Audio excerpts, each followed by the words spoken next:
मुख्यमंत्री देवेंद्र फडणवीस यांनी महत्त्वाच्या सूचना जारी केलेल्या आहेत। सर्व अधिकाऱ्यांनी फील्डवर राहून काम करावं असं त्यांनी म्हटलेलं आहे। मुख्यमंत्री देवेंद्र फडणवीस यांनी अधिकाऱ्यांना या सूचना केल्यात। मदत शिबिरांमध्ये भोजन पाणी व्यवस्था राखण्याचे आदेश सुद्धा देण्यात आलेत। अनेक ठिकाणी चारा टंचाई आहे, तिथे तातडीने पुरवठा करावा असे आदेश देवेंद्र फडणवीस यांनी दिलेत।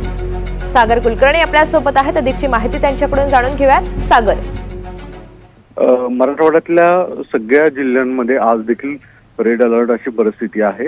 अनेक भागांमध्ये 2 दिवस झालं प्रचंड पाऊस सुरू आहे।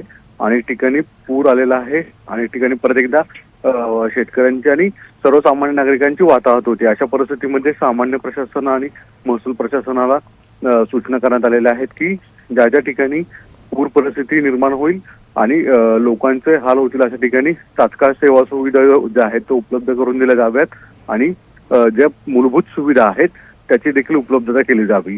राज्याच्या मुख्यमंत्र्यांनी आज सकाळीच 7 मराठवाड्यातले जे जिल्हे आहेत तिथे अलर्ट देण्यात आलेला आहे। तसेच पश्चिम महाराष्ट्रातल्या जिल्ह्यांमध्ये देखील अलर्ट देण्यात आलेला आहे। अशा ठिकाणच्या जिल्हाधिकाऱ्यांशी समन्वय केलेला आहे आणि तात्काळ सूचना दिल्याच्या माहिती आता उपलब्ध होत आहे।